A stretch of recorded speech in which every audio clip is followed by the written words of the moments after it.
Container ஒன்றை ஏற்றிச் சென்ற லாரி மற்ற வாகனங்களை மோதி விபத்துக்குள்ளானதில் காரில் இருந்த 21 வயது இளம்பெண் உடல் நசுங்கி உயிரிழந்தார். விபத்துக்கு காரணமான 51 வயது லாரி ஓட்டுநரை 4 நாட்கள் விசாரணை காவலில் வைத்து விசாரிக்கும்படி புக்கிட் மெத்தாஜா மஜிஸ்ட்ரேட் நீதிமன்றம் உத்தரவிட்டுள்ளது. காலை 9:16 மணி அளவில் புக்கிட் மெத்தாஜாம் பகுதியில் உள்ள புக்கிட் தங்கா சாலையில் கண்டெய்னர் ஒன்றை ஏற்றிச் சென்ற லாரியிலிருந்து கண்டெய்னர் தவறி எதிரில் இருந்த வாகனங்கள் மீது விபத்துக்குள்ளானதில் 21 வயது இளம்பெண் உயிரிழந்ததுடன் மற்றொரு ஆடவர் படுகாயமடைந்தார். லாரி ஓட்டுநரின் கவனக்குறைவால் இந்த விபத்து நிகழ்ந்திருப்பதை காவல்துறை உறுதிப்படுத்தியிருக்கும் நிலையில் லாரி ஓட்டுநர் நீதிமன்ற விசாரணையை கோரி மேல்முறையீடு செய்துள்ளார். விவிஐபியாக இருந்தாலும் சட்டத்திற்கு உட்பட்டாக வேண்டும் என்று தேசிய காவல்படை தலைவர் தான் ஸ்ரீ ரசாடின் உசேன் தெரிவித்திருப்பதை தாம் முழுமையாக ஏற்பதாக முன்னாள் பிரதமர் மகாதீர் தெரிவித்துள்ளார். காவல்துறை அப்படித்தான் இருக்கிறதா எனும் கேள்வியும் தனக்குள் இருப்பதாகவும் விவிஐபிக்கள் சொல்வதை செய்பவர்களாக காவல்துறையும் அதிகாரிகளும் இருப்பதை ஐஜிபியான தான் ஸ்ரீ ரசாடின் உசேன் அறிந்திருக்க வேண்டும் என்றும் மகாதீர் சுட்டிக்காட்டினார்.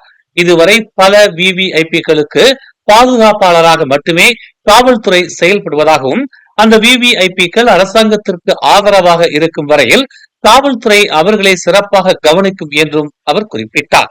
அரசாங்கத்திற்கு எதிராக செயல்பட்டால் காவல்துறையின் மறுமுகம் வெளிவரும். இதுதான் காவல்துறையாக இப்போது இருக்கிறது என்று மகாதீர் கடுமையாக விமர்சித்துள்ளார். காவல்துறை கட்டுப்பட வேண்டியது அரசாங்கத்திற்கு அல்ல, சட்டத்திற்குத்தான் என்பதை காவல்துறை மறந்து பல ஆண்டுகள் ஆகிவிட்டது என்று மகாதீர் தெரிவித்துள்ளார். நின்று கொண்டிருந்த இருவரை கார் ஒன்று மோதும்படியான காணொலி சமூக வலைதளங்களில் பரவியதை அடுத்து சம்பந்தப்பட்ட வாகன ஓட்டியை காவல்துறை கைது செய்துள்ளதாக திரியான் மாவட்ட காவல்துறை தலைவர் உதவி ஆணையர் ஜூனா யூசுப் தெரிவித்துள்ளார். நேற்று காலை 11:30 மணி அளவில் பேராக்கின் கோலக்ராவ் சாலை ஓரத்தில் நின்று கொண்டிருந்த இருவரை மோதியதாக பாதிக்கப்பட்ட இருவர் புகார் அளித்ததாகவும் விபத்தை ஏற்படுத்திய 48 வயது உள்ளூர் ஆடவரை கைது செய்துள்ளதாகவும் அவர் கூறினார். சாலையில் விபத்தை ஏற்படுத்திவிட்டு தப்பி ஓடும் போது கட்டுப்பாட்டை இழந்து சாலை ஓரம் நின்று கொண்டிருந்த இருவரையும் மோதியதாக கைது செய்யப்பட்ட 48 வயது உள்ளூர் ஆடவர் வாக்குமூலம் அளித்துள்ளதாக ஜூனா யூசுப் விளக்கம் அளித்துள்ளார். பேரா சுங்கைக்கரான் ஆற்றில் இறந்த நிலையில் முதலை ஒன்று கிடந்தது மக்களிடையே பெரும் பரபரப்பை ஏற்படுத்தியது.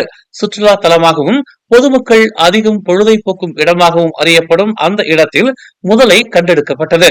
மீனவர் ஒருவர் மாலை 5 மணி அளவில் மீன் பிடித்துக் கொண்டிருக்கும் போது முதலையை கண்டு தகவல் தெரிவித்த நிலையில் சம்பந்தப்பட்ட முதலை இறந்து சுமார் 18 மணி நேரத்திற்கும் மேலாகி இருப்பதாகவும் மேல் அதிக பரிசோதனைகள் மேற்கொள்ளப்படவிருப்பதாகவும் மீன்வளத்துறையினர் தெரிவித்தனர். அரசு இடங்களையும் நடைபாதைகளையும் பொது இடங்களையும் ஆக்கிரமித்து வணிக தலங்களை அமைத்திருந்த 35 வணிக தலங்களை கோலம்பூர் நகராண்மை கழகம் அப்புறப்படுத்தியுள்ளது. தித்திவாங்சா, தேசா பண்டான், ஜலான் கம்போங் பண்டான், ஜலான் ராஜா மூடா முசா, ஜலான் மக்தாப், ஜலான் மாயாங் சாரி என தொடர் பகுதிகளில் அனுமதி இன்றி இரவு கடைகளை அமைத்து பொதுமக்களுக்கும் போக்குவரத்துக்கும் இடையூறு ஏற்படுத்திய வணிக தலங்களை முற்றிலும் அகற்றியதாக கோலம்பூர் நகராண்மை கழகமான DBKL தெரிவித்தது. பறிமுதல் செய்யப்பட்ட பொருட்களை அபராத தொகையை செலுத்திவிட்டு மீட்டுக் கொள்ளும்படி கோலாலம்பூர் நகராண்மை கழகம் சம்பந்தப்பட்ட வணிகர்களுக்கு அறிவுறுத்தியது. நாடு முழுவதும் மொத்தம் 883 தொடக்க மற்றும் நடுநிலை பள்ளிகள் வெள்ளம் தாக்கும் அபாயத்தில் இருப்பதாக அடையாளம் காணப்பட்டுள்ளது. இதனை அடுத்து இம்மாதம் தொடங்கி அடுத்த ஆண்டு தொடக்கம் வரை நீடிக்கும் என எதிர்பார்க்கப்படும் வடகிழக்கு பருவமழைக்கு தயார்படுத்துவதற்கான ஆரம்ப கட்ட நடவடிக்கைகளை அமைச்சு எடுத்துள்ளதாக கல்வித்துறை தலைமை இயக்குநர் அஸ்மான் அட்னான் தெரிவித்துள்ளார். திரங்கானுவில் வெள்ளம் ஏற்பட்டால் 80 பள்ளிகள் தற்காலிக நிவாரண மையங்களாக பயன்படுத்த தயார் நிலையில் உள்ளதாக அவர் கூறினார்.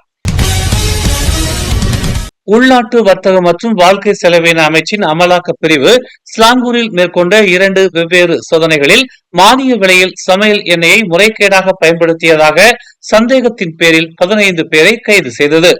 தமான் காஜாங்கில் உள்ள ஒரு வீடு மற்றும் செமினியின் பண்டார் ரிஞ்சிங்கில் உள்ள வணிக வளாகம் ஆகியவற்றில் சோதனை மேற்கொள்ளப்பட்டதாக அதன் அமைச்சர் அர்மிசான் முகமது அலி தெரிவித்தார். முதல் இடத்தில் 25 முதல் 45 வயதுடைய 11 வெளிநாட்டவர்களும், இரண்டாவது இடத்தில் 28 முதல் 36 வயதுடைய 4 மலேசிய ஆடவர்களும் கைது செய்யப்பட்டதாக அவர் கூறினார். கல்வி அமைச்சு தொடக்க பள்ளிகளுக்கு டிவெட் திட்டத்தை அறிமுகப்படுத்த உள்ளது. மாணவர்களுக்கான தொழில்நுட்பம் மற்றும் தொழில் கல்வி பயிற்சியான டிவெட் திட்டத்தை 2027 ஆண்டு முதல் ஒருங்கிணைக்க தொடங்கும் என்று நாடாளுமன்றத்தில் இன்று தெரிவிக்கப்பட்டுள்ளது. அறிவியல், தொழில்நுட்பம், டிஜிட்டல் ஆய்வுகள், காட்சி கலைகள், இசை மற்றும் சுகாதார கல்வி ஆகியவற்றில் பல்வேறு துறைகளை ஒருங்கிணைந்த கற்றல் மூலம் மாணவர்கள் டிவெட் பயிற்சிக்கு தயார்படுத்தப்படுவார்கள் என்று கல்வித்துறை துணை அமைச்சர் ஓம் காவோ தெரிவித்தார்.